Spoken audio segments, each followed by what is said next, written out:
अग्निपथ योजना को लेकर देश भर में बवाल जारी है। छात्र लगातार प्रदर्शन कर रहे हैं और जिस योजना के खिलाफ ये प्रदर्शन हो रहा है उस योजना को तैयार करने वालों में से एक रहे लेफ्टिनेंट जनरल अनिल पुरी हैं और उनसे बात की हमारे वरिष्ठ सहयोगी विष्णु सोम ने। बातचीत में उन्होंने बताया कि ये योजना क्यों और कैसे बनाई गई और इसके क्या फायदे हैं। सर, मेरा पहला सवाल ये है कि हिंसा जो हो रहा है अब देश में कई स्टेट्स में 7 राज्य में जो हिंसा हो रहा है, जो लोग ये कर रहे हैं उनको आपको क्या कहना है? उनको ऐसी हिंसा के अंदर हिस्सा लेने वाले 3 टाइप के लोग हैं।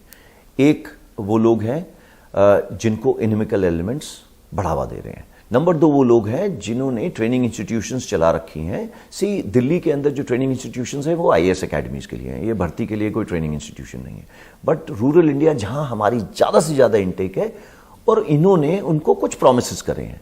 अब उन्होंने देखा कि उनके प्रॉमिसेस 14 जून को टूट गए, तो उनके पास 2 ही चॉइस थे। एक तो बोले ब्रदर हम कुछ करेंगे, दूसरा उनको ये उनके साथ पिछले 1 साल से जुड़े थे, उन्होंने पैसे लगाए थे, माँ बाप ने ना जाने क्या गिरवी रखा होगा या बेचा होगा, ये लोग यहाँ पे आए थे, उनका एंगर बढ़ेगा तो इन्होंने उनको स्ट्रीट्स पे डाल दिया। ये है सेकंड कैटेगरी। और थर्ड कैटेगरी ये है जो स्ट्रीट्स पे पहले ही थे, जो जो भी कर रहे थे बट दे सिंह चलो ओके, ऐसे बहुत लोग थे। अब इनके लिए मेरे लिए मैसेज क्या है? मैसेज ये है कि भारतीय सेना का सबसे नंबर 1 जो हमारी चीज है वो डिसिप्लिन। आपके पास दिमाग है, हुनर है, नहीं है, डोंट वरी, वो हमारी प्रॉब्लम है। बट डिसिप्लिन, उसमें इतना रत्ती भर भी उसको नीचे करना is not possible. Arson is not acceptable and ये जो लोग हैं यहां, ये लोग नहीं लिए जाएंगे। It is not possible to accept this. Anger आप खुशी से दिखाइए, नो प्रॉब्लम एट ऑल। तो इनके लिए यही मैसेज होगा। दूसरा मैसेज ये होगा, आप जाके अपनी फिजिकल ट्रेनिंग शुरू करिए, अपने सर्टिफिकेट्स वगैरह इकट्ठे करिए, बिकॉज कल ही चीफ्स ने बोला है कि भर्ती खुलने वाली है। दूसरा, दी गवर्नमेंट कनेक्टेड है यूथ की पेन के साथ, इसलिए उन्होंने 21 से उम्र इसकी 23 साल करी है। दूसरा, उसके बाद तीसरी चीज, क्योंकि 75% लोग जो बाहर निकलेंगे ये एक्चुअली में देश की ताकत है। 25% तो हमारे साथ है, उसको ताकत हम बना लेंगे, बट जो 75% निकल रहे हैं वो देश की ताकत है। देश की ताकत देश whole of the government approach के साथ चल रही है। उन्होंने टैकल करा है मिनिस्ट्रीज को, उन्होंने टैकल करा है जो बाकी गवर्नमेंट ऑर्गन्स है, उन्होंने टैकल करा है दी सिविल जो इंडस्ट्रीज हैं, और तीनों ने आश्वासन दिया है। बट आश्वासन और इंटेंट को एक्शन में बदलने के लिए समय चाहिए। 4 दिन हुए स्कीम को लॉन्च करे हुए। अब आज कोई ना बोल सकते हैं कि इतने प्रतिशत लेंगे, फिर भी होम मिनिस्ट्री ने, गवर्नमेंट ऑफ इंडिया ने बोला है कि 10% लोग जो अग्निवीर निकलेंगे उनको लिया जाएगा। और कॉर्पोरेट सेक्टर या प्राइवेट सेक्टर में 4 साल बाद आप कैसे बता रहे हैं कि लोग हायर किए जाएंगे? किस हिसाब से बता रही है? 4 साल में आपके फौज में रहा, मैंने देश की सेवा करी। उसको जाते वक्त 11.71 लाख का पैकेज मिलेगा। अगर वो चाहेगा उसे कोई किस्म का ब्रिजिंग कोर्स करें, वो उसको करवाया जाएगा। कॉस्ट उसकी नहीं होगी, वो सब प्रावधान करे जाएंगे। बट उसको अगर वो चाहे एंटरप्रेन्योर बनना चाहे तो उसके लिए एक पूंजी है कुछ भी स्टार्ट करने के लिए। बैंक लोन का इंतजाम करा जा रहा है, पहले साल में इतना, दूसरे साल में इतना, तीसरे साल में इतना, वो भी प्रावधान। सो ये हो गया एंटरप्रेन्योर के लिए जो रिस्क टेकिंग कैपेबिलिटी थोड़ी ज्यादा लगता है। अब आगे जो ट्रेडिशनल लोग हैं, हमारी इनटेक विलेजेस से है, 70% लोग वहां से आ रहे हैं। अब वो जाना चाहेगा यार कि मेरे पास अच्छा है, कुछ पैसे आ गए, मैं खेतीबाड़ी करने जा रहा हूं, तो वो जा सकता है, वापस ट्रैक्टर खरीद सकता है, अपने पूरे इरिगेशन सिस्टम को अपग्रेड कर सकता है and take it to the next level. अगर वो वहां पे कुछ छोटा व्यवसाय चला रहा था, उसके अंदर ये पूंजी डाल सकता है। ये सिर्फ 4 साल में हो रहा है। अगर उसकी सिस्टर है, उसकी माँ है, उसका छोटा भाई, बड़ा भाई, उसको कहीं एजुकेशन के लिए भेजना है, पूंजी है। अगर उसको खुद जाना है, वो पूंजी है। तो ये होगी second issue. Now coming to जिसको आपने बोला था इंडस्ट्रीज। इंडस्ट्रीज का ऐसा है, जो हमारी ऑर्गेनाइजेशन है गवर्नमेंट की, उन्होंने सारी इंडस्ट्रीज को एकत्रित करा। 13 को नहीं, 15 को नहीं, 14 को ही उसी दिन एकत्रित करा। एंड 1-2 इंडस्ट्री नहीं, 85 इंडस्ट्रीज को इकट्ठा करा और उनसे एक से पूछा। सबने आश्वासन ये दिया है कि उसके पास हुनर है या नहीं, डिसिप्लिन आप दे रहे हो, हमारी 80% प्रॉब्लम ठीक हो गई। अगर आप उसके साथ एक स्किल सर्टिफिकेट दे देंगे तो हमारे लिए एम्प्लॉयबल हो जाएंगे। एंड उन्होंने बोला है कि इट इज, मतलब क्या बोलते हैं, तहे दिल वगैरह नहीं, उन्होंने बोला ओपन आर्म से मैं इनका स्वागत करूंगा और वो हमारी ताकत होंगे। सी, अगर एक इंडस्ट्री के अंदर टाइम पे बंदा आ जाए, टाइम पे चले जाए, अपना काम करे, प्रोडक्टिविटी अपने आप बढ़ेगी। और ये मैंने उनसे सुना।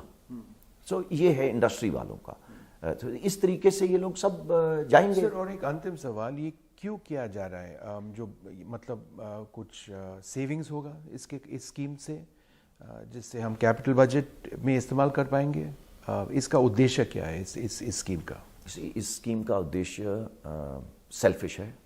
सेल्फिश रीजन है देश की सेवा, एंड हमें बोला गया है वो करवाने के लिए। देश की सेवा के लिए पहली चीज कोई कॉस्ट नहीं है। हमारे को इंडिकेटर बिल्कुल क्लियर हैं। चाहे इस एक्सरसाइज के बाद आपको सेना की जो स्ट्रेंथ है 15 लाख ले जानी पड़े, 10 लाख ले जानी पड़े, आपकी प्रॉब्लम है। दैट मीन्स तीनों चीफ्स की प्रॉब्लम है, ये गवर्नमेंट की प्रॉब्लम नहीं है। इसको यूथफुल बनाना है, ये एक हमें वो दिया गया है। और ये आज नहीं दिया गया, 22 साल पहले जो कारगिल युद्ध हुआ उसकी स्टडी में लिखा गया था, कारगिल रिव्यू कमेटी में, कि एज प्रोफाइल कम करना, एज प्रोफाइल करना जरूरी है। उस पर हम लोग वार्तालाप, बातचीत, स्टडी ग्रुप, ये वो करते रहे। आज एक्शन में बदली हुई है 14 नवंबर को। ये हमारा काम है। इसके ऊपर पैसे का बचाव नहीं होगा, बिकॉज देश की जो सुरक्षा है उसको पैसे के तराजू में नहीं तोल सकते। So that is out. Now coming to कि उसके ऊपर कैपिटल बजट का, इसी कैपिटल बजट ये सब रेवेन्यू बजट से होगा, तो कोई रेवेन्यू का कैपिटल से कोई कनेक्शन नहीं है। कैपिटल होता है जो हमें जरूरत है, डिपेंडिंग ऑन किस तरीके से हमारे एडवर्सरीज आगे आ रहे हैं और हमारी एस्पिरेशन क्या है, तो उसके साथ इसका कोई कनेक्शन नहीं। पर अगर पेंशन्स नहीं होंगे तो शायद नए हथियार खरीदे जाएंगे। सी, पेंशन अगर आज भी बंद करो ना, इसका इफेक्ट इतने साल बाद होगा कि उसकी तुलना करने का कोई फायदा नहीं है। एंड गोइंग बैक जहां पे मैंने शुरू करा था, देश की सुरक्षा के लिए ना ये पेंशन, पे, कैपिटल बजट, कोई स्पेस नहीं है इसके लिए। एंड मेरे को पूरा आश्वासन है कि बिकॉज मैं मिनिस्ट्री के साथ जुड़ा हुआ हूं, इसमें हमारे पूरी जो लिखाई पढ़ाई हमने करी है, इसमें फाइनेंस का एक भी पेज नहीं लिखा, एक भी पेज नहीं है। वो उससे अपने आप पता चलता है कि फाइनेंशियल एक्सरसाइज नहीं है। हमने सिर्फ गवर्नमेंट से जितना ज्यादा ले सके देने की कोशिश करी है। आज का जवान जब भर्ती होता है उसे 14,000 रुपए मिलते हैं, हम 30,000 तो दे रहे हैं, गवर्नमेंट उसके ऊपर 9,000 दे रही है। सो ये जो पे उसकी स्टार्टिंग वाली है ना, 2.5 टाइम्स है। सो एंड आने वाले टाइम में आज 40,000 ले रहे हैं, 5 से 6 साल के बाद ये 90,000 से 1.25 लाख होंगे। सो एंड हमको ट्रेनिंग की बिल्डिंग्स बनानी पड़ेंगी, ट्रेनिंग करवाने वाले लोग बढ़ाने पड़ेंगे, इनको खिलाने वाले लोग बढ़ाने पड़ेंगे, इनको कपड़ा लेते देने वाले लोग बढ़ाने पड़ेंगे।